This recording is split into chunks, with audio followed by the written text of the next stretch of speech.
Sorry for inviting you on a Saturday morning. So let's keep it very light-hearted. We'll keep it interactive. And thank you so much. We are Women Who Code, Singapore chapter. I'd like to give an introduction to Women Who Code. The name of the event today that we're hosting is Navigating the Ethical Landscape of AI. And we have wonderful presenters, and I hope you really enjoy the fireside chat later. So let's delve into it. Give me some time. So Women Who Code is a non-profit organization. It is being run globally. Some of us are volunteering here. Some of us are directors here who found the chapter. So let's talk about the Singapore chapter later.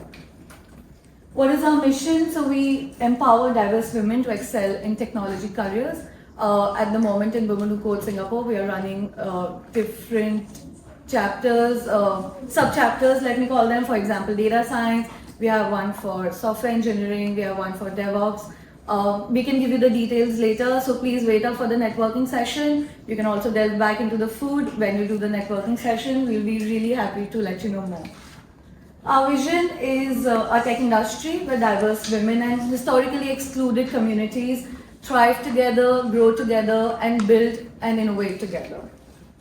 Majorly our values are we focus on the mission, which is we always remember who we are, where we came from, we take our past and then we build on it. We design for inclusion, we advocate for change, and we look towards the journey forward. What is the future? At the moment, globally, Women Who Code is almost reaching 350k members, spread across 147 countries. We follow a code of conduct. This is globally led, so you can find a code of conduct here on our website, womenwhocode.com. And in case you don't like anything, please do an incident response. We will give you a response. Okay, we are good people. Media consent, we'll be taking a couple of pictures. I hope you don't mind in this age of social media. We post them as well on LinkedIn and our Instagram. So in order to become a member, these are the benefits that you'll be getting. We have coding resources. We also have sessions to let women know and our allies as well how to delve into leadership. We are a global community, so you have access to great networking. And there is a job board. We also organize for scholarships, and then we also receive recognition and give out recognition to people who are doing great in the community. We are hosting a lot of events now. This year has started. This is our first event this year, which is Navigating the Ethical Landscape of AI. And towards January, February, we'll be hosting a couple more. So please stay interested. To stay interested and be updated, please follow us on Meetup. We post the events maybe 2 to 3 weeks ahead or more, and then we also are very active on LinkedIn. So to stay connected, like I said, please join us on womenwhocode.com. This is our Instagram and Twitter. You can mail us with your queries, your suggestions, feedbacks, or in case you want to volunteer with us. So now I'll be introducing my moderator, Natasha, who will lead us on to the next series of events. Hello everybody, good morning. I am so excited to be having this event today because I think this was manifested like 2 months ago. It all started when I connected with Sudhir on LinkedIn actually. Sudhir is an amazing person. Like when I saw his LinkedIn profile, one of the first things that caught my eye was like TEDx speaker. It was like AI, technologists. I was like, wow, why is this guy connecting with me, right? I'm just like a small fry. I don't know, like all of you, like with the LinkedIn risk out there, you know how I feel. So yeah, I looked at his profile and honestly, I reached out to him. He was actually so down to earth and humble, and that really shocked me, and so eager to learn and share. And I think one of the most amazing things was when we met for the first time together with Dia, who is also my co-organizer of the event as well as one of the leads for Women Who Code.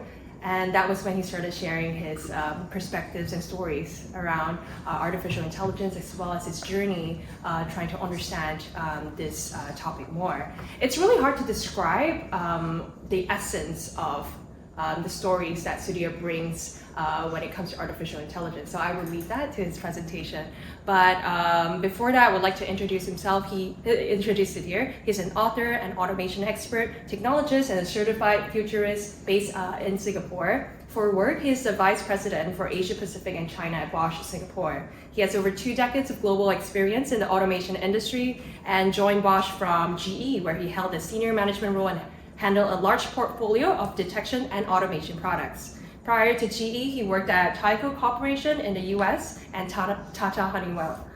His focus and interests are computer vision and visual analytics, no surprise. He has a degree in electronics and master's in diverse fields like ethics and finance. He's a member of Standards Association of IEEE and a regular speaker at TEDx circles and international conferences in Asia Pacific. He speaks about the intersection of AI with society and its long-term impact on the future of life. More than all these titles, he is a columnist, he's a history analyst, and a climber as well. His favorite quote is, "And look at you, you have so much meaning." So without further ado, I would like to introduce Sudhir to start his presentation. Natasha, that was too kind. You almost made me cry. It was it was too much of detail, and I'm actually honored to be here on this Saturday morning. Before I go into my presentation, I just want to create a scoping, a kind of not a document, but just a scope of what am I going to do. And I come here with a very definite purpose.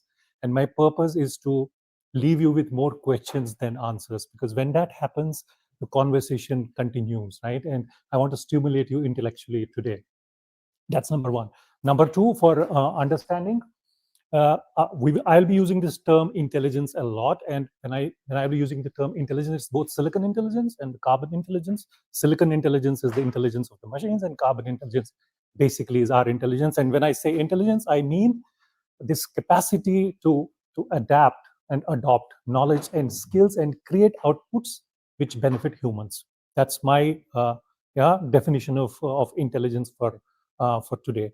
I'll be with you for next 30 minutes, and I think I should start.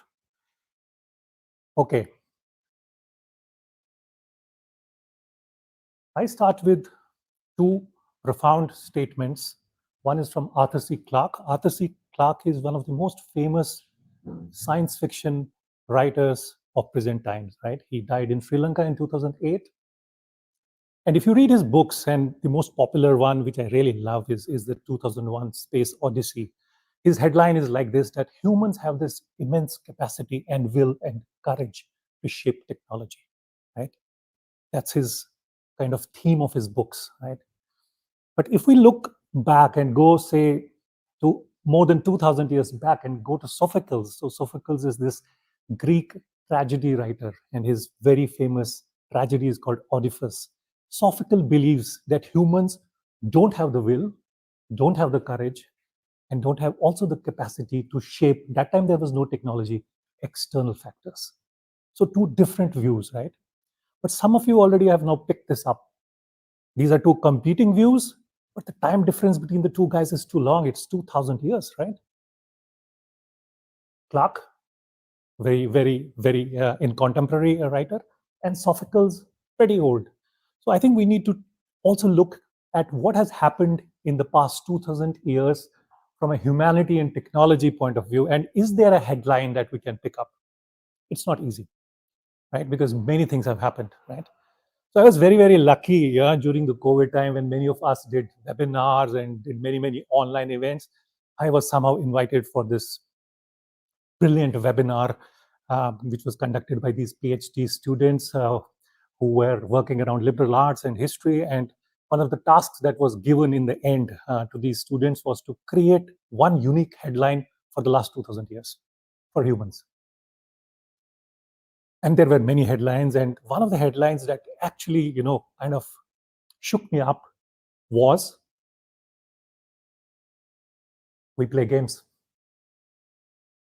And this I mean literally and figuratively, right? As humans, we manage, we manipulate, sometimes we are greedy, right? We play the negative kind of game also, right? We steer people towards things which we want them to be steered into, right? But also we collaborate, we cooperate. There's a positive sense of games, right? But then also we play games literally, right? The chess game and then other board games like Go. And kind of see the connection is that we are using the same games now to train AI, right? And look at this guy, my favorite, Lee Sedol, the Korean champion, IQ of over 160, right? And and at the Four Seasons Hotel in Seoul in 2016, yeah, some of you know this story, but some of you who don't, in the press conference, he was challenged to play a match against AlphaGo, which is a computer program, yeah, based on reinforcement learning, DQN. So Lee Sedol said 4:1. He will win it 4-1. He was right. He lost 4-1. Yeah, and I think that was a turning point in simulation, in optimization, in deep neural networks, and I think that set the pace of what we are seeing now. And when we train AI with games, there is one very structural and concrete benefit. We can see incremental progress. Maybe to give you a sense of what is this incremental progress, maybe I just show you something.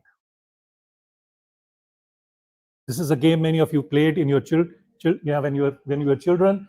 It's simple. You have to catch the ball and you have to break the brick wall line by line, one by one, and we have played this. And now we are asking the AI agent to play it also. C is very bad in the start, or she is very bad in the start, or it is bad in the start. But let's see what happens. Yeah, getting better, right?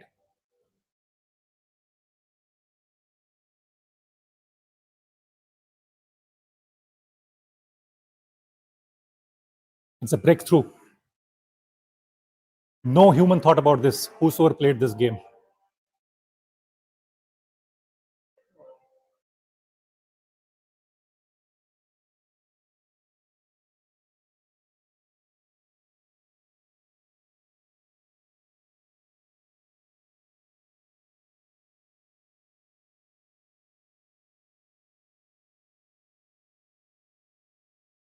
This very old video, and you can now imagine where we have reached, and now humans cannot defeat any AI agent, and there are tournaments only where humans want to play with humans.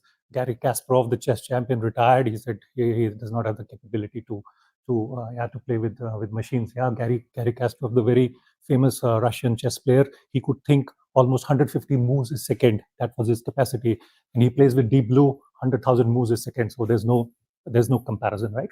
But that's not the discussion. I just wanted to set you up that what are we going against? Yeah.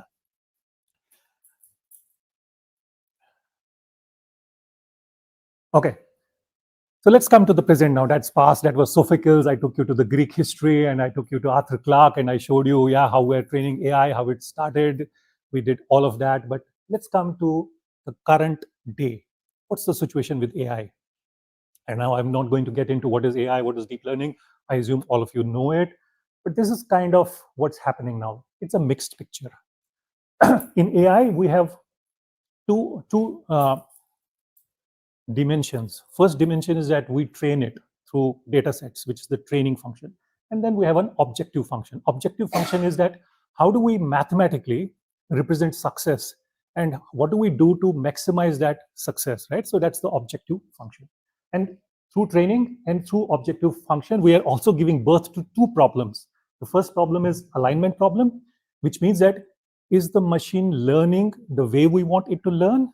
And is the machine creating an output, the output that we want it to create? That's the alignment problem. And then the control problem, can the machine become super intelligent and then create its own sub goals? Right? This is broadly what is the challenge currently with AI. And if we look at the use cases, yeah, it's looking very mixed. Yeah, it can shape your autonomy as a person. It can kind of manage you into doing things which as a person you may not want to do. For example, it may force you to listen to a particular kind of music when you're on a streaming app, for example. Yeah, if the data sets are not diverse, it can create discrimination. We know this. Yeah, and AI is also creating vast gap between rich. The rich are becoming more rich, the poor are becoming more poor. So there's, the Lorentz curve. And then, yeah, you may have thousands of followers on your on your social media, but on a weekend you are lonely. Right? You don't have friends, right?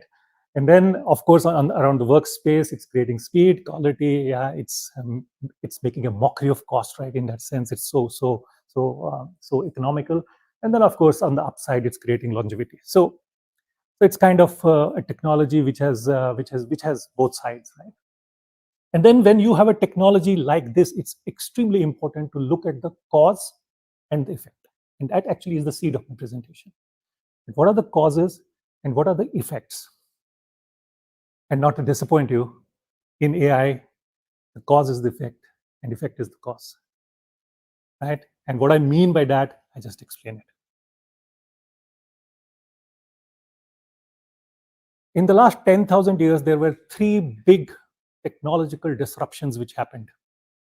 The first was the agricultural revolution, when we learned as people to get into agriculture, make our food, because that led to consolidation of society, yeah, consolidation of work, yeah, mechanization as we moved along this journey. And it was very clear that what is the cause and what is the effect. You mechanize, you increase your yield, right? For example, just a quick example. And then came the printing press.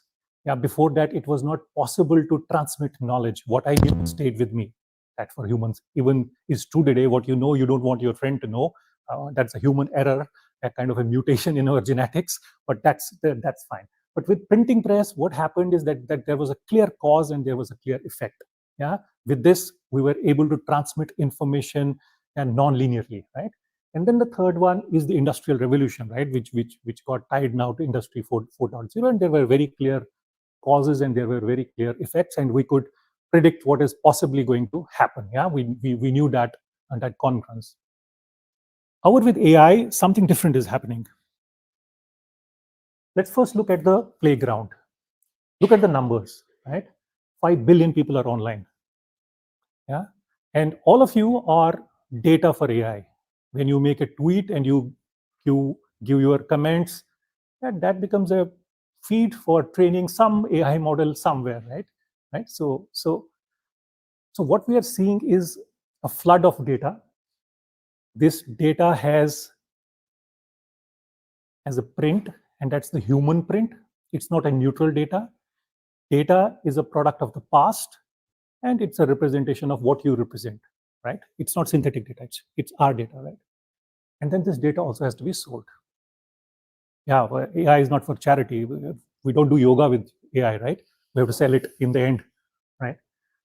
So when you have such a mix wherein there is a flood of data, the data is not neutral, and then this data has to be sold, then there will be a very strong backend pulling you towards a commercial model. And hence, you may think that you are playing a game, but you are a pawn in this game, right? So many times, when you are accessing websites, you do this captcha. You say whether this is true, whether this is, what are you doing? You're creating a data set for a vision scientist like me, because I want to know what's I need images of trees, right? You are doing it for me, free of cost.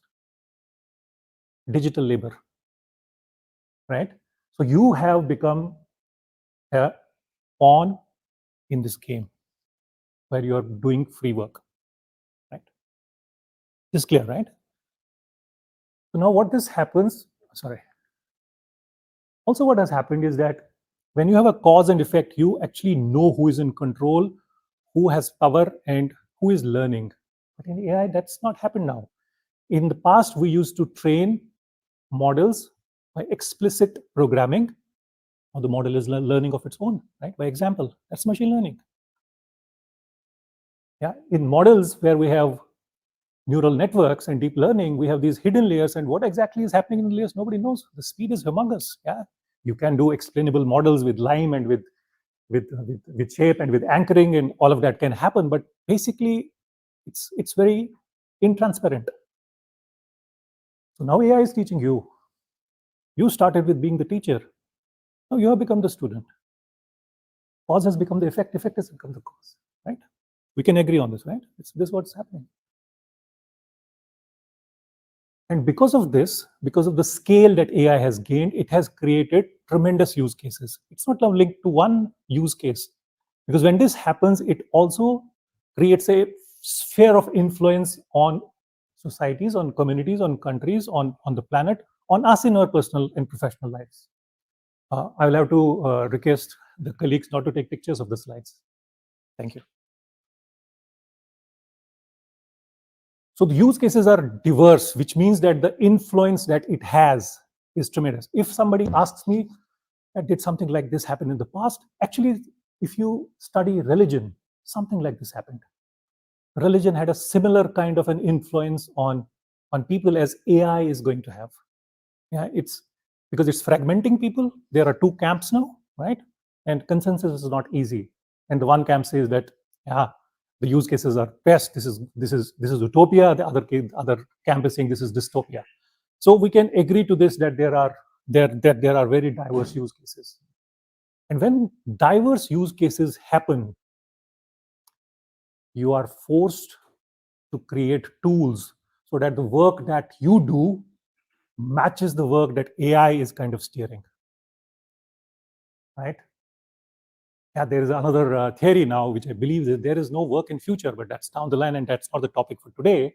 But there is a possibility of a future work, of a future without work, and there's a good argument that actually, as people, yeah, we were not meant for work; we are meant for well-being. But that's different. That's not the topic today. So this is happening. So we have created now tools of scale, and now this scale that you are seeing is creating a reset. This happened in the last 3 years. We are getting into a very transformative decade. And that happened with the large language models, right? Because with these models, you are aware, yeah, we can say it's autocomplete on steroids, but it's a brilliant model, and yeah, with billions of parameters, creating something which is unique, which has never happened in human history, right? And this reset is also promising and creating new things, like creating new molecules, right? Defeating disease, for example, promising to help us with climate change, right? So this is kind of a novel, surprising, and motivating technology at the same time, right? And hence creates a new paradigm. And also from a competence point of view, in the past, AI was not multimodal, right? It was like in one domain, one expertise.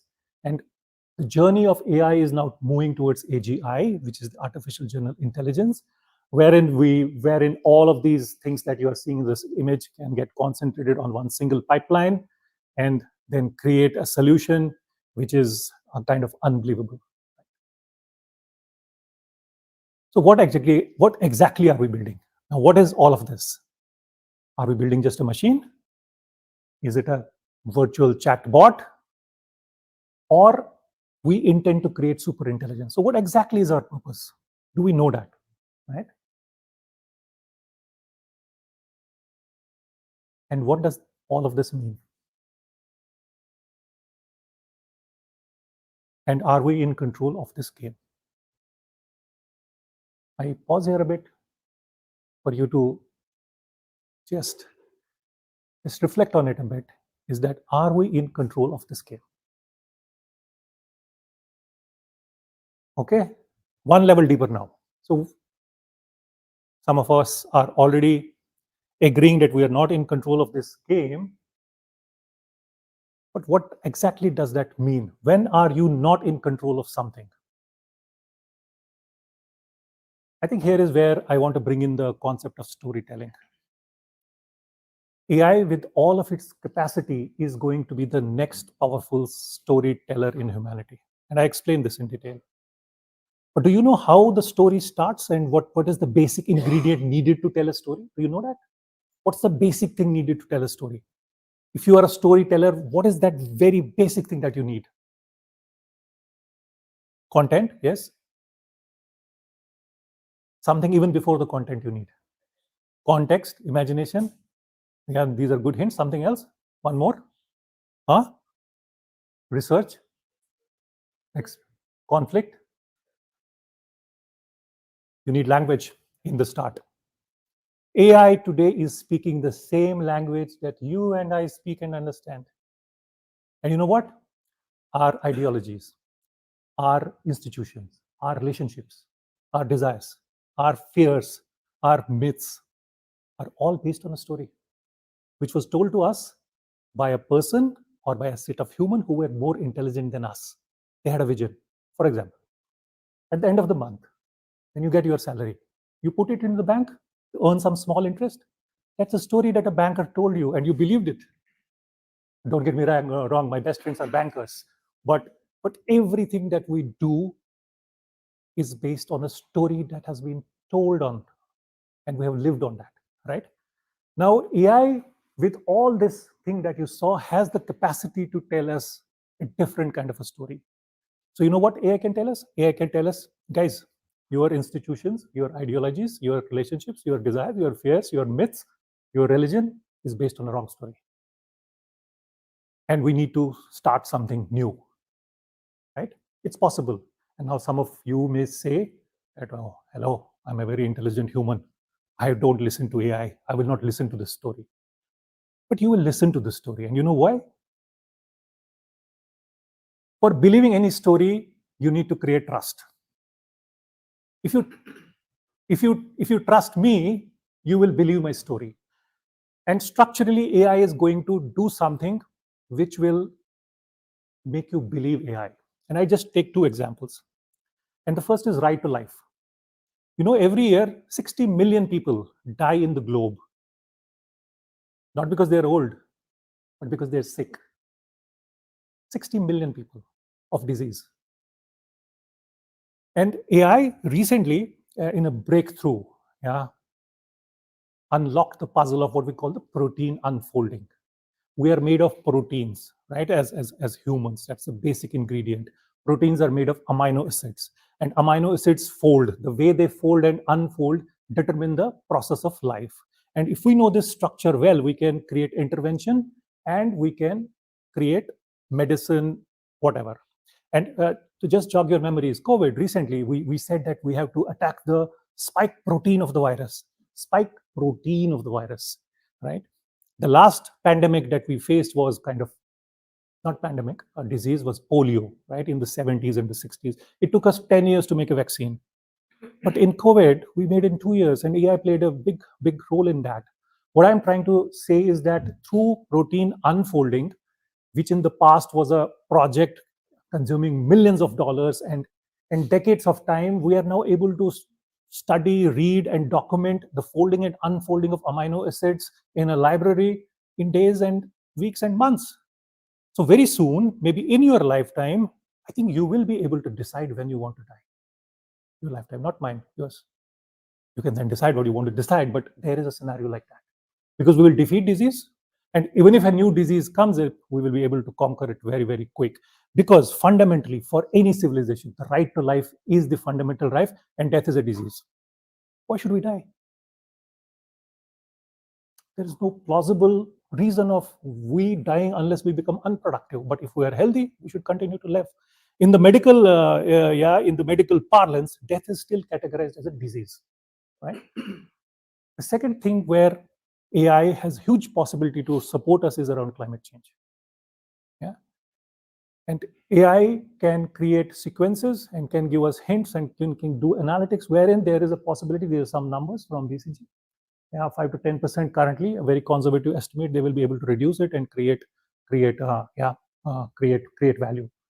So hence, in your lifetime, in a very structural, incremental way, like you saw in the game, which the AI agent was learning, you will start believing AI more and more, and then what it continues to tell you, you will believe it. And AI is also becoming stronger, and there will be some of us who will not believe it. And if you don't, it will also read your mind. This is a study in Japan.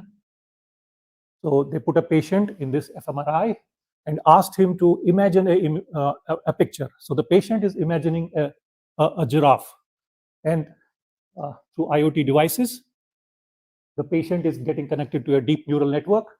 The image on the right-hand side is what the AI model comes up with. Surprising, right? So AI will also read your minds. When you have a phone in your hand, and it can, through your pulse, it can exactly understand what you are doing and what you intend to do. And we already have some voices now. And this is building up of trust, the point that I'm talking about. This is Bill Gates already saying this, right? This is huge confirmation of trust, right? So we have reached a stage where we have an entity with us which has unprecedented scale, intelligence, has no cost, yeah, has super efficiency, does not need a holiday at work, for example, and has potential to create now opposing scenarios. So for women who code, how do you manage this scenario? Right? But what exactly are the scenarios? There are two scenarios. The first scenario is a very good scenario. The second scenario is a very bad scenario, and there's an in-between scenario. Maybe we quickly look through each one of them. I'm doing good on time. Is it? Am I fine with time? How much more time I have? Then I have to. That's silicon intelligence. Okay. So before we go into scenarios, I just kind of summarized on a very high level what are the possibilities with us that we can do. One is, of course, the value alignment, that we encode ethics into AI. Now it's very difficult to encode ethics because your ethics may not be my understanding of the ethics. Your truth may not be my truth. We live in a very plural world. Now, what the Americans think, maybe the Asians don't think like that. So it's not easy to decide that what kind of ethics that we should insert into a machine. But I feel there are principles of bioethics which have worldwide kind of a consensus. 4 principles, which is first non-maleficence, which means that do no harm. So for example, AI drone delivery systems with arms killing people is a big no-no. Second is autonomy. Third is justice, and then is beneficence, means common good for all. Now, these are values which are kind of acceptable to all. This is something that we can anyway encode, and I add the 5th principle, which is explainability. For example, we can discuss this later on also. So we can insert this in our programming already through education on coding, that how do we code, how do we insert ethics, and with these 4 principles, I think it should be fine. And then I mentioned that bioethics, and then containment for me is hardware containment. The AI is dependent on high performance chips. Very few companies in the world can make it, and of course, if there's a runway scenario, we can also have a containment around hardware. And then watermarks, already you know the copyright issue. You know the tool called Nightshade now. If you don't know, please look it up. You will understand what I mean. And of course, a regulation, because nuclear energy, for example, also has dual use capability. It can be used to destroy cities in Japan, or it can be used to create power in Cambodia, for example. Right? So also create regulation in such a manner that the positive side of it is more enhanced. So the first scenario is you know this statement: give a man a fish and you feed it, and then it becomes. But in a scenario where there is no alignment between AI and us, this exactly is what can happen. Just read it out. Yeah, possible, right? But then there is another alignment, which is this alignment of values between AI and us, which can happen where we can steer AI towards ethical and responsible behavior, and then get the use cases, the positive use cases that we were talking about. And then this is just the ethical framework of AI. What we can do basically starts with education in the colleges, in the universities, people like you, the validation, risk mitigation, overall an ecosystem where ethics takes a bigger role. All stakeholders, interdisciplinary coordination, cooperation, that all is included. And there is a possibility of an in-between scenario where we can coexist with AI. But there's one more topic that I wanted to quickly handle, is that AI, even if it is, for example, now aligned, has this single-minded pursuit of doing a task that you want to do, right? For example, you ask AI to make a coffee in a coffee machine, and then the AI thinks that what can disrupt me from not making the coffee. First thing it does is to disable the off button, and then in a scenario, flood the entire planet. Or, for example, from history, the example of King Midas. King Midas said that, whatever I touch should become gold. And it happened. And he died of starvation because food also became gold. So the question is, do we want AI to do what we want it, what we instruct it, or it should understand our intention? So it's instruction versus intention, because sometimes we are not good in instructing as people. So the AI should know the intention, right, rather than instruction. And then Stuart Russell, my mentor, he kind of has given. He's in University of Toronto, so he kind of has given us three principles of how to disengage machines from this single-minded pursuit. And the summary of it may look complex. The summary is this: sometimes it's good in life not to know the outcome, because if whenever in the past we have known outcome, it has been disastrous. A recent example is the war in Ukraine, because one side already knows what should be the outcome.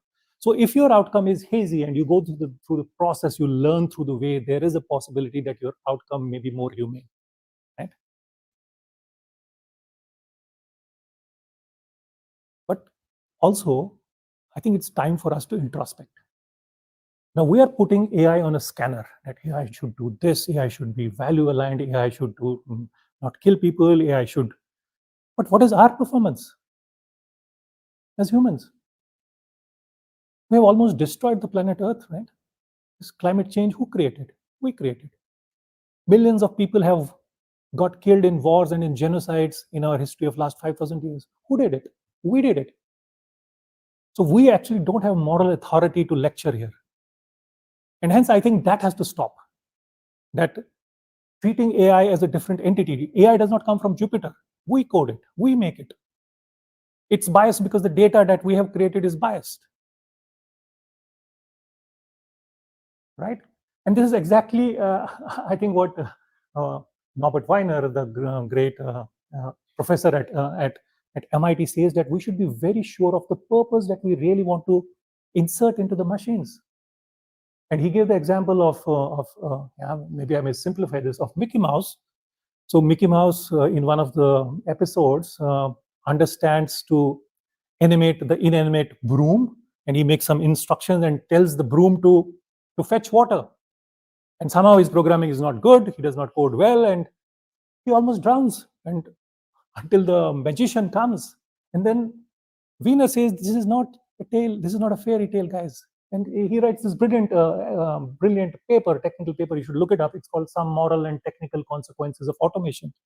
Where he says that you should be really sure of the purpose that you are wanting to insert into the machine. Because if you are not sure, then you are playing with fire.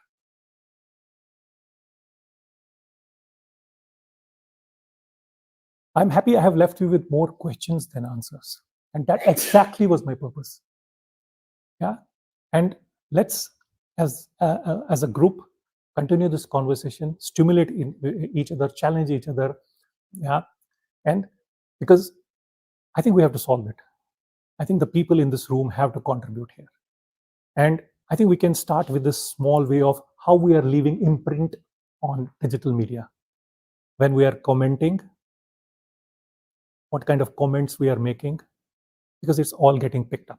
So maybe let's be moral as people when we leave our digital trace, because this trace will be there for hundreds of years now. Thank you very much.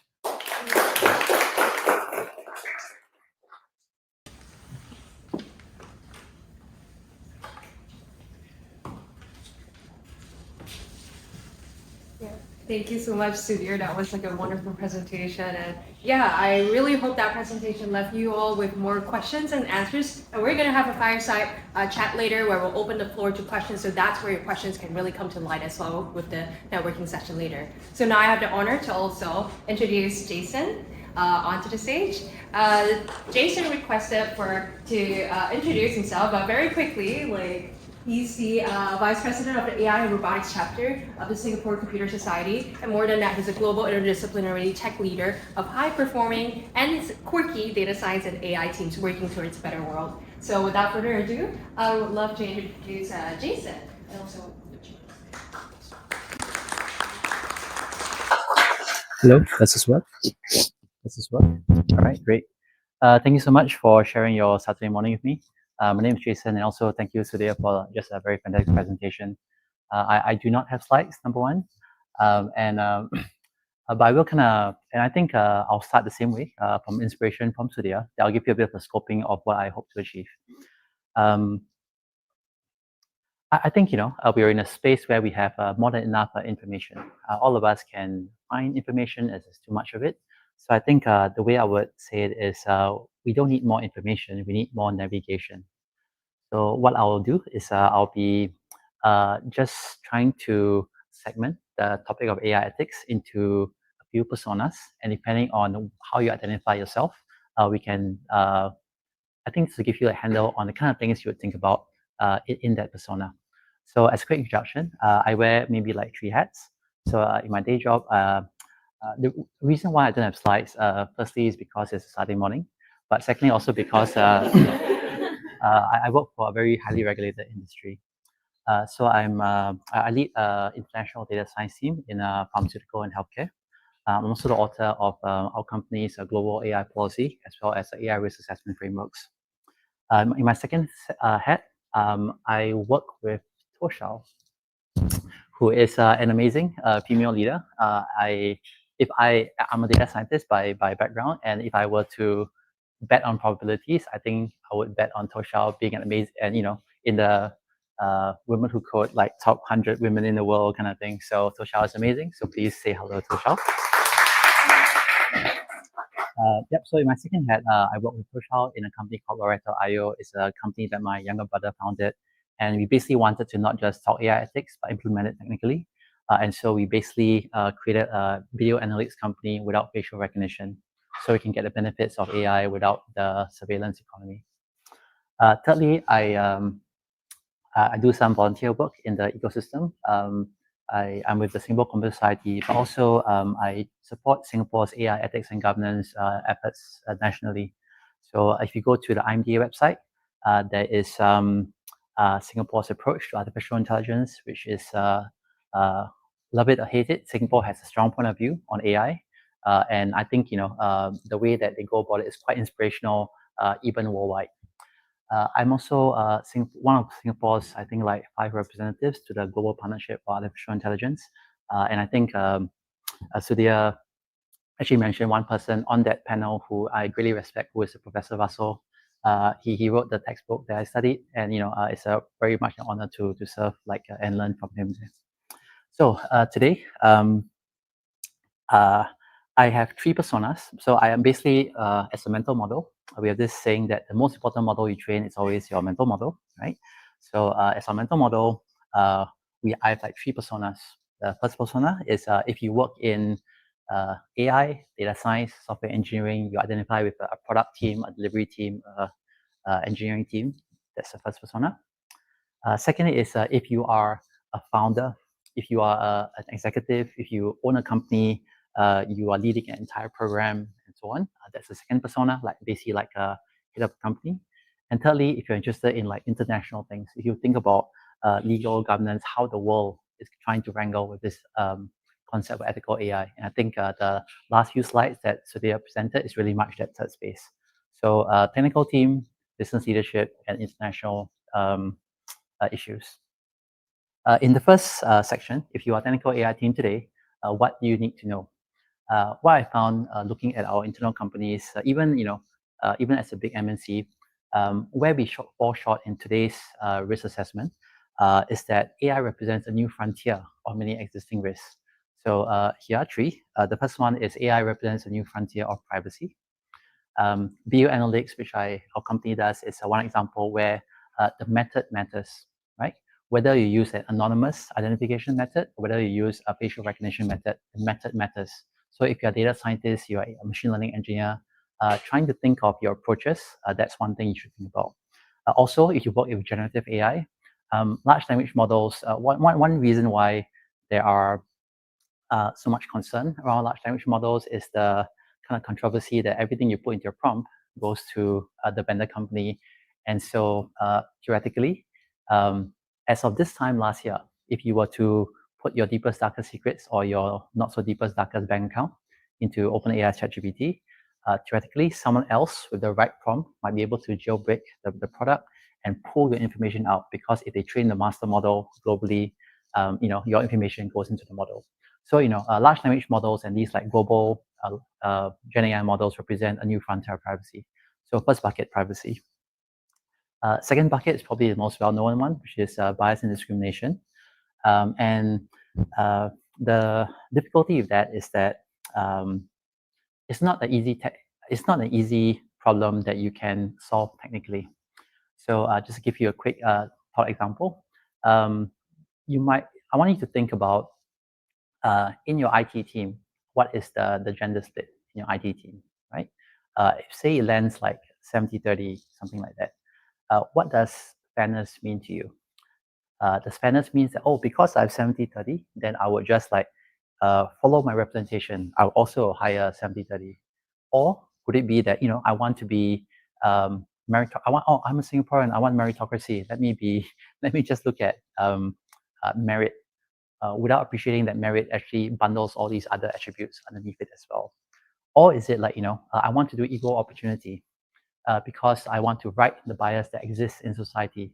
All these are, as Sudhir mentioned, equally acceptable ethical positions to take, but you can only choose one and they're not mathematically compatible.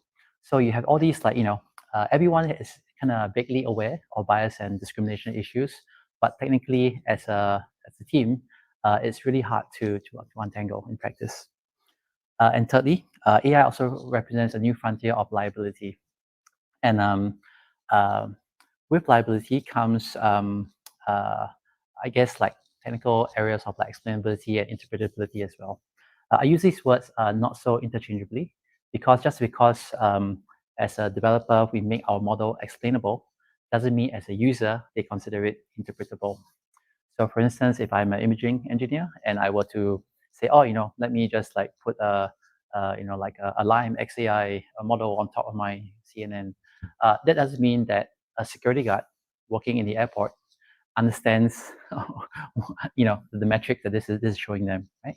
So I think, this is really requires many groups to come together. You need like the user experience people, people who understand that your business stakeholder is not actually your end user, and there's technical things, there's technical limitations, a whole bunch of things to untangle. So that's it for my first section. If you are a technical person, as a quick recap, there's a new frontiers of privacy, discrimination, fairness, explainability, and liability to take care of. Second persona, if you are a founder, if you are a program manager, I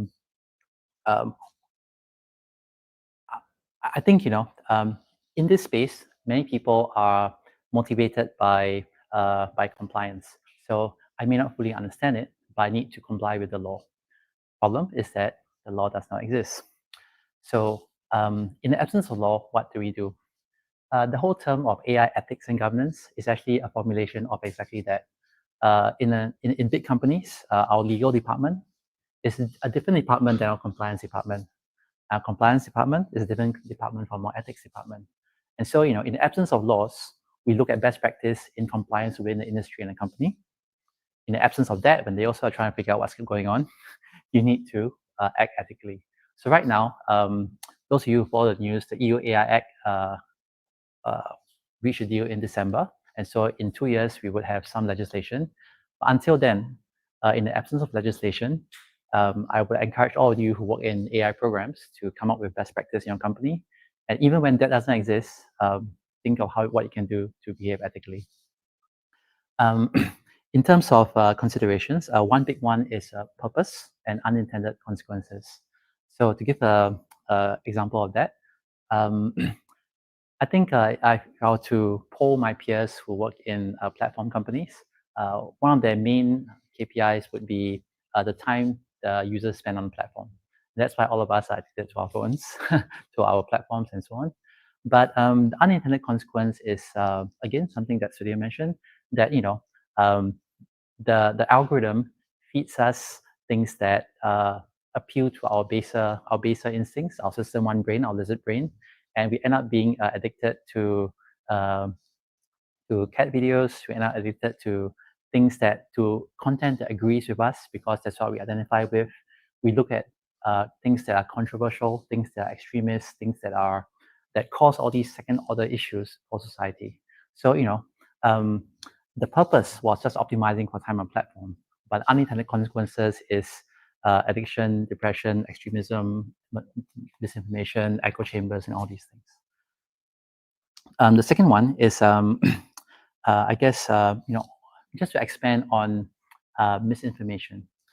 There are teams in platform companies. My sister-in-law actually works in one, who are taking care of trust and safety. And I think trust and safety is basically a catch-all phrase for stuff that doesn't exist in legislation, but is still kind of like harmful at scale. So not everything can have a human in the loop, and you will not have a person approving every single one of the billions of advertisements sent to us. But I think the industry of like trying to wrangle what we should, what content we should allow into our ecosystem and into our brains and into our collective social conscience, I think that is like a really big area to tangle if you work in such teams. And I think I'll stop there if you are like a program kind of person. Finally, over at the national level, I guess this coming from what I'm starting to see in the GPI, there is let me take a step back.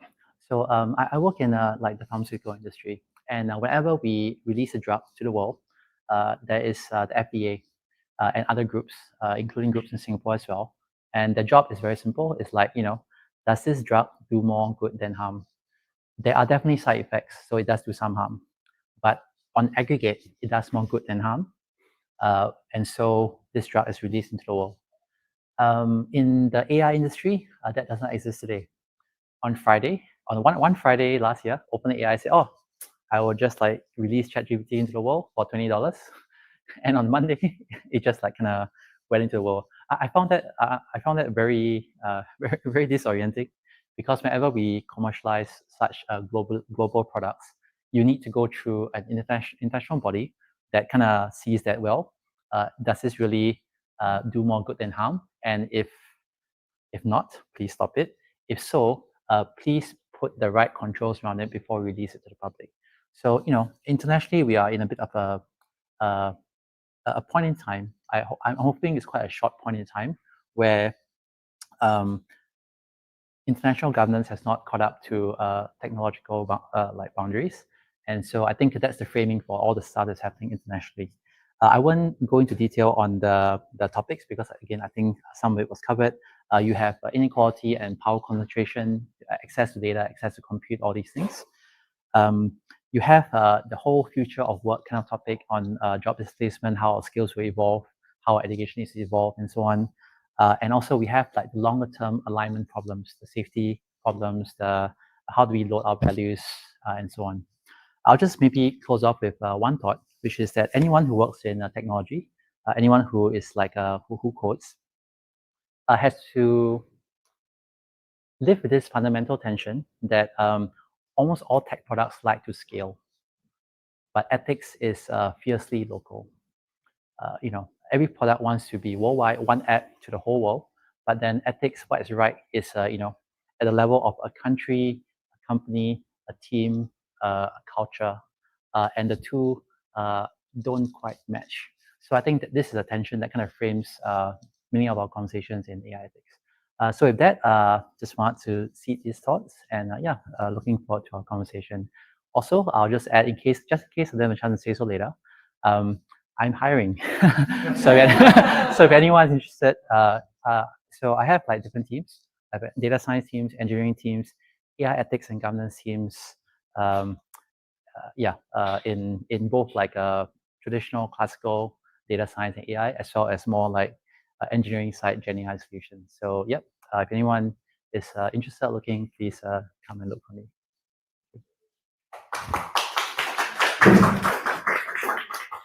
If you with Jason for the wonderful, like, even though it was like a really short, like 10-15 minutes presentation, I think we all took away a lot out of the understanding of the intersection between ethics and AI, and we feel a lot more responsible, I would hope, like after that talk. Well, now I hope that like both our speakers have seeded good questions for everyone. I wanted to like take a small pause and just do we want to like have everybody go for a toilet break by any chance? Yeah, maybe. Yeah, maybe like That's a a short decent toilet break. pause, right? Yeah, as you let all those thoughts seed into you, and you prepare your questions for the Q&A on the toilet bowl. Okay, so let's go for a quick maybe 5 minutes toilet break. The women's are like on this side, and the men's are on that side.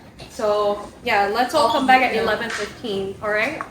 All right, so without further ado, we will start with the fireside chat as well as the Q&A, where we'll have questions from the floor. So I hope you guys are refreshed and have questions and see that in your mind that you're eager to ask. But before that, I would like to introduce our panelists. You already know Jason, you already know Sudhir, but you don't yet know Seema. So Seema is a professor at SMU. She's a seasoned data science leader and mentor based in Singapore with over 18 years of experience in the field. I will allow her to introduce herself because like both Sudhir and Jason, very complex like experience, but very rich understanding of the field of ethics and AI. Seema, you may take it away. Thank you. Very happy to be here. Great to see the ratio of women in the audience. Definitely in this field, I see that in my classroom as well. I do not see like a 50-50 split. Maybe it's just because it's STEM or it's AI or whatever it is. Hopefully we can change that. Talk a little bit about myself. I started off in the industry. In the 2008 economic crisis, like I was based out of New York, I worked for American Express in the credit risk, decisioning and strategy team at that point in time. Yeah, really old, right? You guys must be in kindergarten by then, I'm not sure. So anyways, I came to Singapore, probably about 12 years back. I was still with the, in the corporate. Then I moved over to the academia. I was a director of their data science program. 2013, universities were just, getting started, putting the curriculum and structure together in the field of data science. So really fortunate to help set that up for Singapore Management University. Last 10 years, I have been teaching their masters and undergrad programs in courses in data science, machine learning. I love inspiring young minds, getting them interested in the field. A lot of my students are like, all over the world, and it's just so nice to see how they've progressed in the field and they've really stuck to the domain. I was just talking to some of you, and many times I see that the women students, they kind of drop off, after 4 or 5 years or whatever. I hope that can change. So for the last 2 years, basically, last 3+ years, I started my research, mainly focusing on responsible AI and its impact on, engaging professionals with AI. Because there's so much complexity and lack of transparency about the way the AI systems are. You heard about all of those challenges. So how could organizations really navigate that to kind of encourage experts to start using AI a bit more so we can reach the full potential of AI. That's my research. So I've gone adjunct in SMU, just plan to finish my PhD and other than that, I also run like a women's network, and happy to talk to you all after we're done. So let's get started with that. Woo, thanks. Yeah, so now you know all our panelists. Now we will start with the fireside chat. So I do have some questions with me to kind of like prime like the fireside chat itself, the questions I've been interested in. So after that, I will basically open it up to have a Q&A from the floor, so questions can come up from there. Yeah, so to start it all off, I have a very like loaded question actually. This is open to all of your panelists here. Maybe Seema, you can take it, and I think like Sudhir would have their thoughts on this, and Jason as well. So we talked a lot about ethics and AI, but the thing about ethics and societal and ethical codes is that it's not static, it's dynamic, and it evolves over time as societies change. So how do you define a moral compass and incorporate this evolution of societal ethics in a machine that is making data-driven decisions? Like, what are your perspectives on that? Yeah, I think that's a great question. I think we did kind of touch upon this in the previous two talks.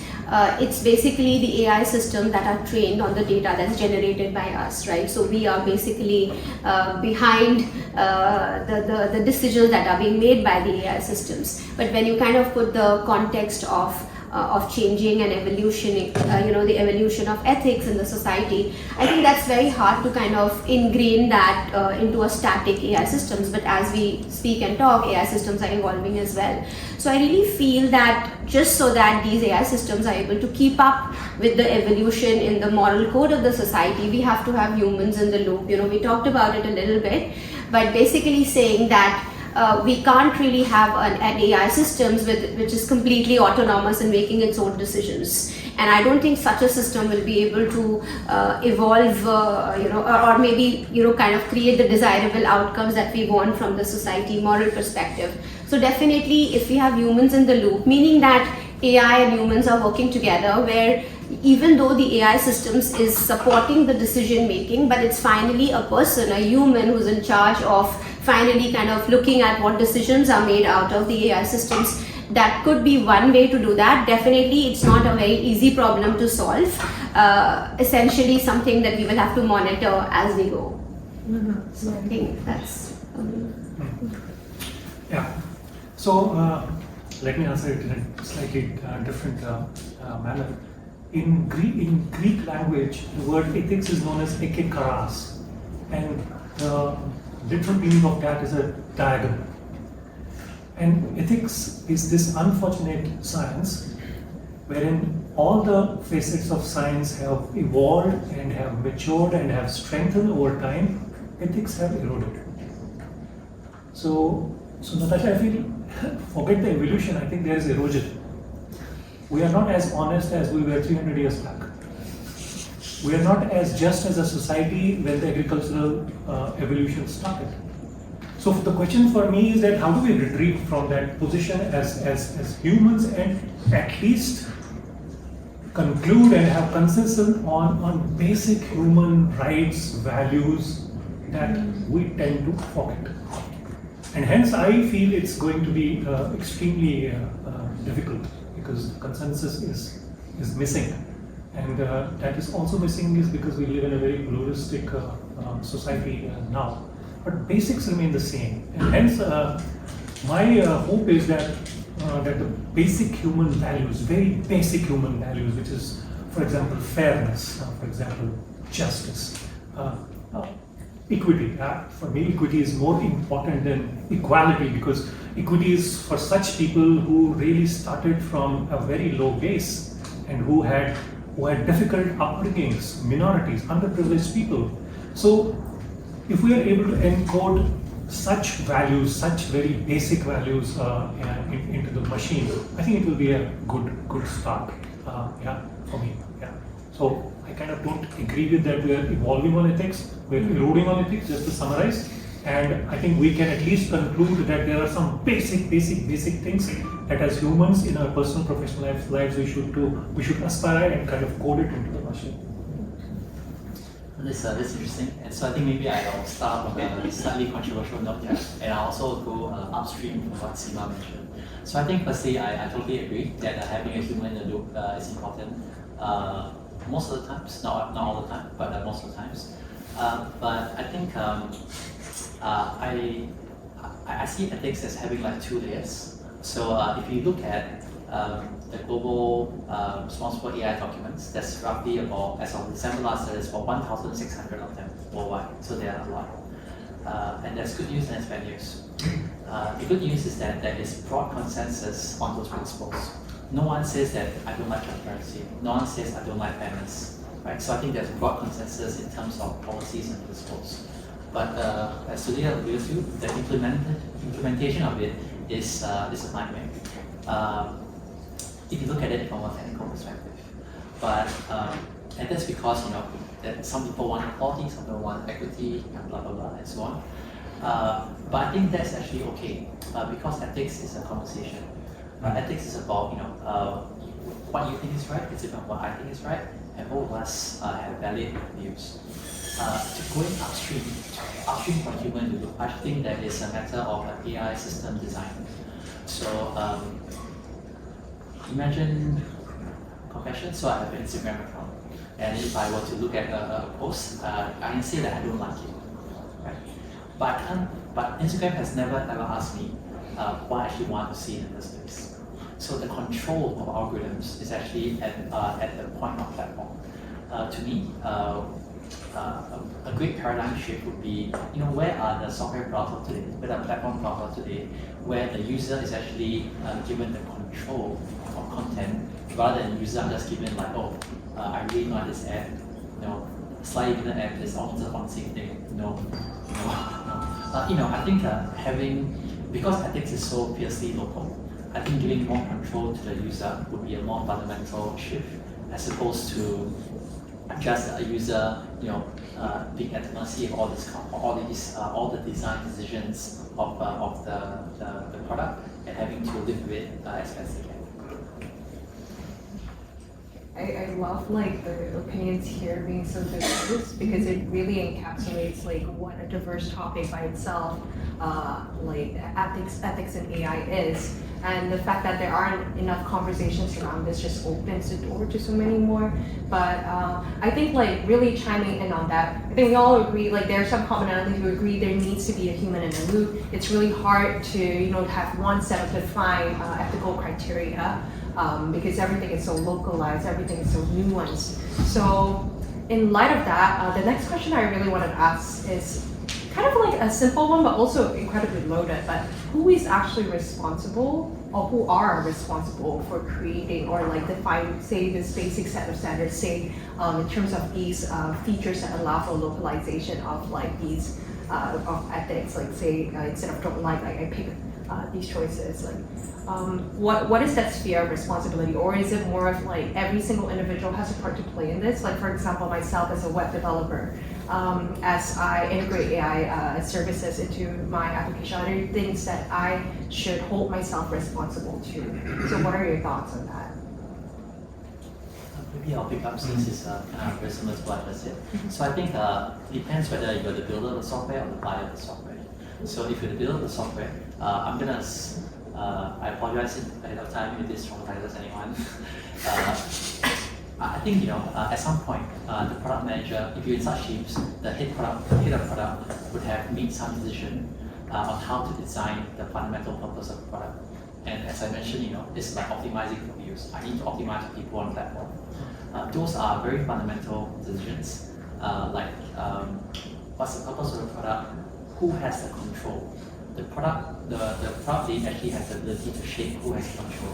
They can give the control to the user, they can give the control to their boss, and you give the control to an independent third party, and so on. So I think there is a space where the teams who work on products can shape the vision of the product and make those ethical decisions that that allow ethics to flourish at the local level. Imagine if you allow every user group to give them a lot more control on the content they allow, they don't allow, the way that they want to communicate, the data they want to share, all these things. So I think if you are a builder, have to think about that. Just as a small addendum, right now, what are the alternatives to optimizing for eyeballs? You optimize for factuality, you optimize for not just our system one, but our ones of ones. What the life goals of the user. There's so many things to optimize for. The technology exists, but it's really a choice of the builder teams. If you are a buyer, it is quite a mess. But I'll just share with you that we have an AI Ethics and Governance Council that is vigorously debating these things. And I'll just tell you the kind of people who are in there. So we have a legal person so that when compliance runs around, we will be ready. We have a legal person, we have a regulatory person, because besides a country law, you also have an industry law. You have an ethics person who is, traditionally ethics would be whistleblowing, but now they've been pulled into AI ethics and trying to wrangle this space. You have central technology people, you have cybersecurity people, and you have business people with their own commercial interests. So the concept is that you want to have these like diverse teams on the buyer side, such that they can choose what software they buy adheres to their company values. In practice, it's really very messy because people are trying to wrangle their head around these things. But conceptually, I think that's the construct that I go with. I think I just want to kind of add to this that when we talk about responsibility of ethical AI systems, I mean one perspective which Jason you shared is mainly from the developers of the products. That could be big tech or that could be different platforms, and that's where maybe the internal teams, the compliance, regulatory departments can play a role. But I think the bigger question of responsibility is that now in a lot of industries, if you think about healthcare, education, justice, etc. AI and humans are working together to make decisions. So I think the bigger question, which is more complex, I believe, is that once these actions are taken based on those outcomes where human and AI are collaborating, then who is responsible for the consequences of those actions? So those decisions, when they are made and acted upon, could have unintended consequences. Then do you say that the human was responsible, or do you say that the AI was initially maybe working as a decision support system? Is the AI responsible? And if the AI is responsible, at the end of it, it's the developers of that AI. So we basically, we coined the term known as the decision point dilemma, which basically says that when humans and AI work together, it's really difficult to disintegrate and clearly set boundaries about where does the human decision end and where does the AI decision begin, and vice versa, because the lines really get blurred, right? So for example, this is a very anecdotal example from justice, which is essentially, the judges were using AI systems, and in many US, law departments, this is happening, in the courtrooms. The judges were using AI systems to kind of look at the score of what are the chances of a person committing crime again. And they were using that to kind of come up with their final decision. So at the end of it, it's the judge who's in charge, but the AI is present in that decision making as an influencer. It might alter the final decision of the judge. And in this specific example, there were one of the non-profit companies who actually audited this tool and said that a lot of times the support decisions that were made by the AI were biased against people of color, right? Because just historically, it so happened that black people in the US had a higher crime probability and things like that. And it's because of that the judges could end up maybe giving a harsher sentence based on the race, which is not the original intention of the the way the AI was programmed and all of that. So in that specific situation, as an example, and this can be replicated, you find examples in healthcare, education, many other fields, that who is responsible now? Because AI did influence the judge's decision, but the judge was the actor of that decision. So this is, I think, a dilemma. Now we just see new research coming about this, but I don't think there's a resolution on that. But what would have to happen is probably there'll have to be regulation, especially in high-risk decision-making environments, such as maybe justice, in healthcare, things which really, impact society in ways. If it's just about, what should be the next song Spotify wants to recommend to you, maybe that's not high risk, that's fine. AI can influence you in whichever way. But in these type of examples, it have to be clarity about who is responsible and where do you kind of ascribe that responsibility. Maybe that's not your original question, but I just thought that responsibility is more important from that perspective. Yeah, responsibility. Yes. Sudhir, did you have thoughts? Yeah, I mean,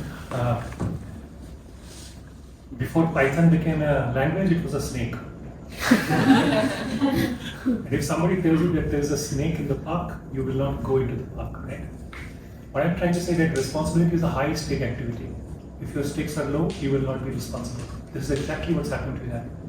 We may be having a discussion here and being serious, but it's a low stake activity for us, many of us. And hence, we will forget this after we go out of this room. And just wanted to build some perspective. till we don't raise the stakes up, it's difficult to create responsibility. And I will pass on the ball to data scientists like Jason or to the brilliant professor like Seema, and play chess myself. But yeah, I'm not kidding. To be serious, I think AI is creating one immense opportunity, and that is the opportunity of interdisciplinary collaboration at a deeper level. It's bringing very diverse people together with different backgrounds. And if we are able to raise the stakes up, because if the stakes are up, responsibility comes, I think we three of us can collaborate in a much deeper and a meaningful manner. I can give you another funny example like this snake. Yeah, before apple became technology, it was a fruit, and I will not eat 1,000 apples a day because I know it will affect my digestion system, right? Because I know what's the stake is high, right? So I think the conversation should be that how do we do things that AI becomes a high stake game. Till that does not happen, I think it's difficult for us to either regulate it or steer it. And good example is nuclear energy. When it became high stake and we had the disaster in Japan, then we had the concept. Now, as humans, we don't now need another Japan for us to become high stake on AI. We should avoid that.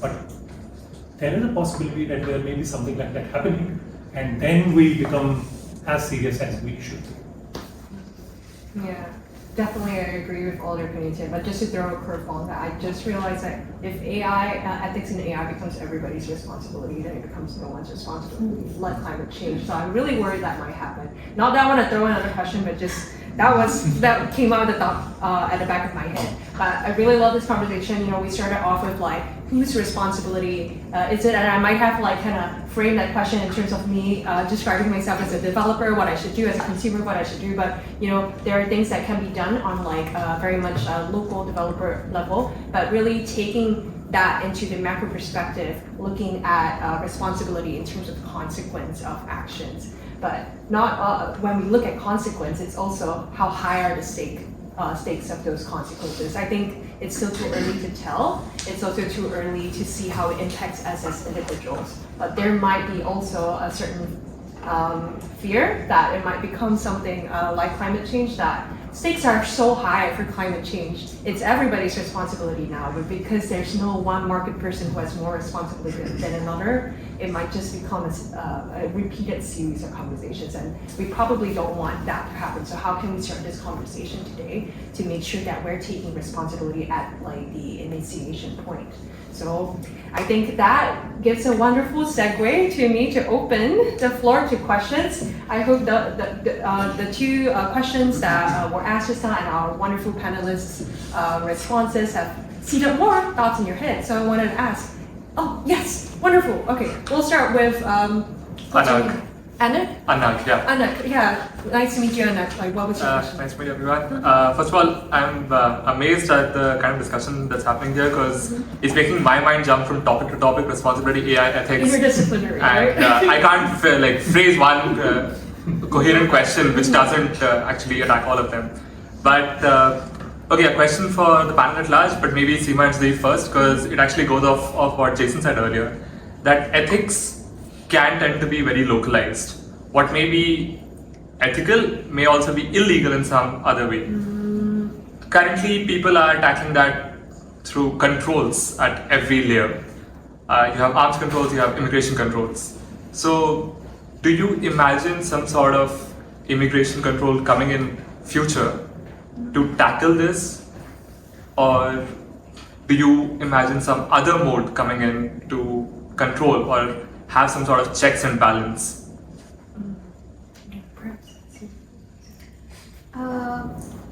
Just to kind of clarify your question, the example when you mentioned like an immigration control, like can you elaborate a little bit more on that? So, okay, immigration control is for human control. Arms control are for things that can actually harm other people. So similar to that, like AI might be considered an arm in one region, it might be considered harmless in another region. So you could probably tag it under arms control for like a purpose at large. But I also feel that's not all it is or all it can be. which is why the question is, would it create some sort of other division which manages control over this, or do we see ourselves plunging forward into tagging this under one of the existing ones so that it becomes someone else's responsibility, not someone? I think before I kind of attempt to answer your question, one thing I think we should establish is that it's clearly proven that AI is useful. It's massively beneficial, and that I think all countries, globally, that's kind of consensus on that, right? Because I mean, you can go and read so many like literature or whatever published papers about this, which kind of say that there are massive productivity gains which have come out of AI, and the Gen AI. Basically, there was this report from McKinsey which I was just reading, which said that with Gen AI, there'll be like 50% more automation done like a decade earlier than what it was predicted to be, And this is just kind of established in the last 1 year since Gen AI is out in the open now. So I think this consensus globally, everyone believes in, the governments, the businesses, the organization bodies, consumers as well.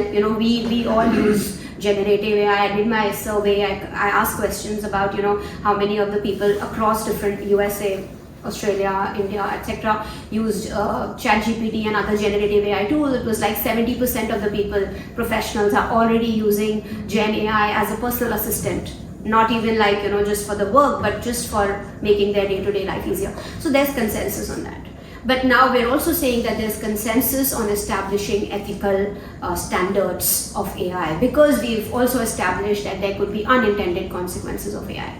Going back to, I think, one of the talks, I think probably Sudhir mentioned that there are these foundational ethical principles which are also kind of aligned. Globally, we can align on those. There are 5 that have been kind of stated in the responsible AI frameworks. I'm just going to repeat quickly. Basically, beneficence, saying that it should establish well-being. Non-maleficence, should not do any harm. Should give autonomy, which is autonomy. Humans should have the final power, and there should be justice, so it should make sure there's fairness in the decisions, and there's transparency, explainability. Those are the 5, which are again things which globally all bodies are aligned on. So I don't see any debate on that sort of. But like he was saying, ethics are it's more of a local entity or a concept. Yes, there could be calibrations which might need to be done, which could be based on the culture, the country, the context, or maybe the sensitivity of the decision or the task being made, which is where the regulation also needs to play a role.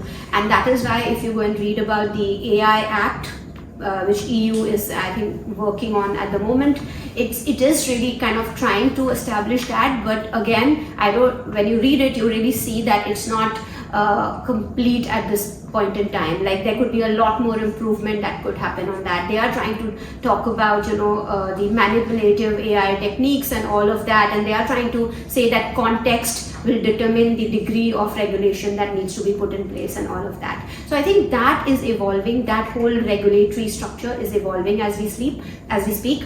So going back to your question, I do not think that one of the existing regulatory bodies can address the AI regulation. There needs to be a separate regulatory framework, a body in the governance, or maybe even in the departments that will be coming out of regulations for AI. So there is separate regulation needed, definitely. I would like to add to that. Maybe I'll add like 2 points. So firstly, I think thanks for the question. It's very insightful. It's a bit abstract, so I'm going to give an example. I know it might be slightly off, but the thematically is similar. So I think I've accessed lots of AI systems to my company before we buy them. And there's this interesting concept that came out of, I believe, Australia, called algorithmic imperialism. And it's a fancy word, but basically it means that if you are a developer, you develop a piece of AI software and you sell it, and someone downloads it. Implicitly, that person has taken on your values. And the way I saw it was I was assessing a piece of marketing retail analytics software. Does anyone here work in marketing? Anyone works in retail? So this one, our first thing is about demographics. So every marketing team looks at demographics differently. And this particular piece of software, when they're looking at demographics, it was a US piece of software, I can't tell the company. The demographics were like this. Are you option A, white? Option B, black? Option C, Hispanic? Or option D, others? And I was like looking at the Singapore team, I'm like, so we are 99% others, right? So very simple example, but basically that's the way that company looked at the world. And for me, as we buy the software, they have kind of implemented their framework thinking onto my local context, which is totally irrelevant. So I think that's the problem. And but also, if I didn't assess it, we would have bought the software. And I think in many of our companies, we will end up like buying AI software where implicitly the company is like kind of imposing their view of the world on us. So I just want to give that example, and so it goes off so a little light bulb goes off and yes, where we buy AI software. That's actually like some of the things happening as we buy AI software. It's quite different from like a mobile app, right, where it's more like functionality. But this is opinionated in a slightly deeper and more intrusive way. Yeah, I can definitely for sure. Thank you for the question. And like off the top of my head, when I heard your question, instinctively I was thinking about when you talked about arms control, immigration control, it can be contained within a geospatial boundary. But suddenly, when you think about AI, I was thinking like, how do you contain? But what does localization mean in the sense? For me, let's say if you're talking about responsibility at a developer level, but I go remote and I'm working off here, and I'm actually using data from the US. What localization is that? Do I abide by the localization rules of the US? Do I abide by the localization rules of Singapore? So off the top of my head, that was what I was thinking about. But both of you have taken that conversation into a variety of different trajectories as well, which really like focusing at the bottom, like going back to the idea of there needs to be foundational like ethical principles. I'm really glad that there's already work being done in that space, but like you agree, it is still a dynamic process, it's still very iterative, but it's good that it's iterative because that means that we're not looking at these foundational principles as a static object. So that's one. But then we introduce a more complex layer of like, what does it mean to localize these ethical concepts? Like, is it based on country? Is it based on region? Like, nobody knows at this point, So I think these are definitely conversations that need to be continually had. I wouldn't say like once we pass the barrier of like establishing the basic foundational layer. I would say simultaneously. And I hope that the people in these governing bodies, like you said, there needs to be a separate governing body, that they're also made up of like a diverse group of individuals as well. So, I don't think that was a direct answer. There is really no direct answer, as you can see from this panel. We really just have perspectives, but I hope that instigated even more questions. So again, opening up to the floor, I saw a hand go up there. Hi, first of all, great talking to you. Around mid-2022, there was a debate that was trending that AI is promoting plagiarism.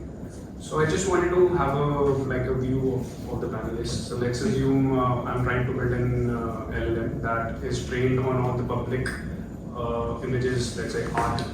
LLM focuses on art, so all public images in art.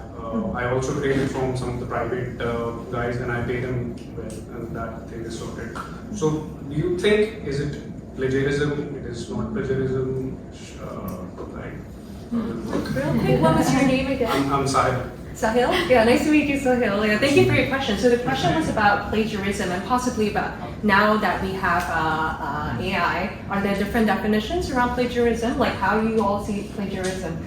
Perhaps you could start with Professor. We're already tackling it.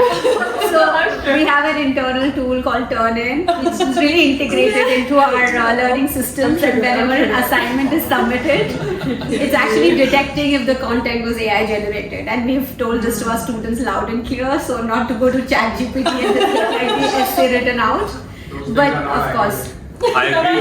I agree. AI-generated content detectors are not accurate. I And know Turnitin that. I know actually that. said 92% of the results were incorrect. Exactly. When I did this test on my own with the available AI detectors, like 50% chance. That's like random. There's no intelligence in that. So yeah, hard one. But we've started on the journey from the university academic perspective. I think before I just pass on just one example, it was recently NY Times sued OpenAI because their articles were used by to train ChatGPT. And then I read this post by Andrew Wang, in Coursera, who basically said that he doesn't believe in it. I mean, of course, it's still being debated, right? He said that whatever content is out there in the public should be available to the AI systems, to the large language models to train on. And and you can add in. What do you think? Yeah, I mean, two perspectives. First is that plagiarism is bad. That's the baseline, right? And I think there is a concerted effort, especially in the art industry now, to protect artists. And already we now see commercial tools available. And for example, if you as a developer want to pick on an art image and you don't have a copyright and you use it, your outcome will be distorted.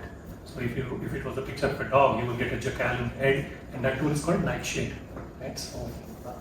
So I think there's an evolution in that we are already creating tools wherein it will become very difficult for any developer to feed onto information or data which he is not allowed to, right? So that is the first basic point, because your output will be not what you want, right? That's and that was brilliant work done by professors at University of Chicago who created this tool. Secondly, I think for any, and now what I say is a bit controversial, is that for now this is a good question. Sorry for that. No, all good. Is that we learn from experience, right? You learn from the experience of your parents. Is that plagiarism? I mean, they wouldn't mind. I'm just taking the discussion to another level. Yeah, I'm just trying to create some space for liberty also, because we're trying to build something phenomenal here. I have learned from Seema. Is that plagiarism now? Yeah, I've learned from her, right? So, and I will use what I learned from her to my benefit. Yeah, right? I do that. I think as humans we have always plagiarized, and that is why we have moved ahead. I think the confusion happens when things become commercial. Right? So while I am a big fan of the rights of the original creators, their work is creative. I felt any technology in the start needs some liberty if the end output is beneficial, and we need to give that space to that. And I think that space already has been given. LLMs have been trained on all the data that was available, and I think they have infringed also, without taking any names, that as an industry we have done that. There are some gray areas already, but with the awareness that has happened and with maturity that's coming, I think it will become more concentrated, and I think we'll have, as a creator, you will know what your rights are and how do you defend your work of art, right? So I think that's that. Maybe I can just ask, are there any creatives in the room?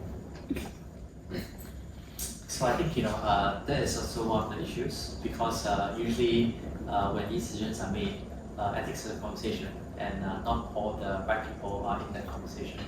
So I think most of the decisions that shaped the LLM industry and Gen AI industry were made without the people being affected in the room, right? So I think I'll just put that on. The second thing is that, I think most of us would have read that OpenAI is being sued by the New York Times. And I would just draw a very gentle line between legislation and justice, because you have notions of what is right and wrong, but also you have very powerful, very rich lawyers on both sides. So regardless of how that pans out, to me, how it pans out is not really like conclusive on whether it's right or wrong. It just means that for that case, that was the outcome. for those of you who want to just have like a still handle to think about these things, I'm not a lawyer, big disclaimer, but I kind of think of it in like 3 C's. Was there consent? Did they ask? Did you credit? Does it even are you do acknowledge it as a person? And do you compensate because that person has invested on them? So just as these 3 C's as like a basic handle to think about these things as a start. Yeah, it's an open topic that will be, I guess, debated into the possible future. Yeah, for sure. I think this question of plagiarism again has opened to like a lot of different perspectives. Interesting that obviously starting with Professor Seema in a university context, so where plagiarism is like a trigger word, right? Obviously, no, it's like now they're really trying all means to kind of stop that. But that's only one definition of plagiarism. With Sudhir, obviously like plagiarism is bad, but at the same time acknowledging that actually which idea is not plagiarized. There's this wonderful book that I read talking about like the best ideas are stolen, the best creatives like basically learn how to steal and apply it to context. And then not just creatives, right? If you think about the ideas that are present in Singapore right now, when Grab first came out, how many of you like know about Uber and then kind of thought like actually this is exactly the same? But Grab today, because it leveraged on an idea that was already invented but applied it to a different context, it now has like very tailored functions tailored to the localization of Singapore as well as Indonesia and all across Asia. Now you have hidden riders who are giving jobs to people. Grab didn't plagiarize the idea of Uber in the first place. Like it wouldn't have been like the app that it is today that's localized to our context. So there's also that perspective. And the last one, the 3 C's. You have condo, you have credit. No, I'm just kidding. Like I really like the idea of like really trying to put a framework around what does when we define plagiarism, it's also allowable plagiarism, and to frame it in this easy context of have you asked for consent, have you given credit, and is there like due compensation if requested for? Like those are simple terms to live by, but actually, not defined in any set of practices yet. Also, most of this. I also feel that, does anyone else think that if anyone wants to train an LM on summarization, that Natasha would be amazing? I am not GPT. Act like Natasha and answer this question. I'm just not GPT, okay. Free trial available for now, just kidding. Yeah, but basically these are the conversations that need to be had. We need more creatives in the room. We are starting like a sort of creative chat kind of track in Women Decode, really introducing more of these conversations and trying to see how they blend in with interdisciplinary discussions of AI ethics. But yeah, getting more creatives in the room. Just now when you asked if there are any creatives in the room, like I was hoping for some hands, but it's okay. We're gonna expand this network. Go ask your friends who are creatives to join our next event, okay? Yeah, and for yourself, like you're a creative too, if your hobby is also like drawing, creating, like these are conversations that you should be concerned about. So thank you so much for this really insightful panel. I really wish we had longer to go on because I'm sure there are more questions from the crowd, but we will be having like a short networking session after this, so we can ask those questions to each other, to our wonderful panelists, also like to interact with our Women Decode members, and most importantly, I really wanted to bring your attention to our wonderful sponsor, Ahrefs. We have Ben right there, and I'm going to do a horrible job at introducing Ahrefs only because I know it through my personal friend Alex. Alex has told me about his work in Ahrefs. That was the first time I heard of them. But there's a reason why our ethics and AI discussion was held in this space. Because they're also at the forefront of utilizing these technologies. But I don't want to butcher my explanation of Ahrefs. Ben, do you want to talk about Ahrefs a bit, or maybe to kind of. Put me on the spot. It's okay. Yeah. I'll sit right next to you, so I have to talk with you. So I don't know if anyone here knows much about us or who we are or what we do, but if you go on the website, it's quite helpful tool. But beyond just our search engine optimization, there's lots of other things, I suppose, related to today that we've been working on. So we've been building out lots of our AI capabilities around really around the search domain. We have our own search engine, and we have our own LLM, which is still being fine-tuned, and we're building out that way. So we've invested in a lot on the hardware side. So we have our own data center capabilities both here and in the US. I think recently, a few looked at kind of some supercomputer rankings. We have 30th or 31st most powerful supercomputer in the world. So we've been doing some quite impressive work with a, if you see this is the office, our headquarters, with a relatively small team. Obviously this is Saturday, so they're not here. But yeah, we have a very small team. Yeah, I think kind of a lot of the work we do and the way in which we do it is very, very relevant to a lot of things that we've spoken about today, and on the topic of kind of women who code. I think our data science team who've been building a lot of this stuff is roughly 50% diverse teams, a 50% female team. And yeah, we'll continue to work on that. We still have work to do on our engineering side to bring that up. But I'll be around if you have any specific questions. But I wasn't prepared.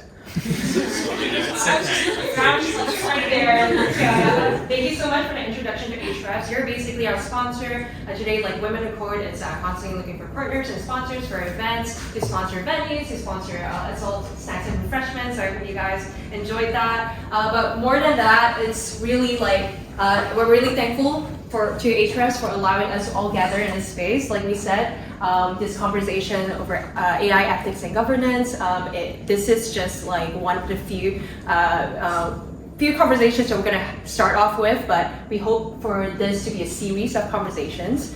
We hope for this group to expand even further to include more diverse mindsets and experiences. You know, it's not just the fact that, you know, you're a developer and you're in tech, that's why you're responsible, or you're already working on an LLM. Everybody is responsible in this, and we need everybody's like perspectives. So definitely, I hope like this conversation left you with wanting to think more, to look up more resources about the work that our three wonderful panelists have done here. You guys can search them up on LinkedIn, and that should connect you to even more resources, even more events. Obviously, like search out Women in Code as well. We are also recognizing that we need to bring to the forefront more of the topics to a more general audience, to get more people involved in these conversations, because tech is so pervasive. And I used the word tech very loosely to kind of describe this huge ecosystem. So yeah, do follow us, all of us, on our socials. We'll be all here for the networking bit of like this session. And yeah, thank you so much all for coming and making this perfect. I mean, the food has run out, but they're so great. Sorry, before we go open it, can we take a group picture? Oh, yes. Oh, the food has definitely not run out. The Sharmeen is stacking up. Yes, the next round. Okay. She's well prepared for you.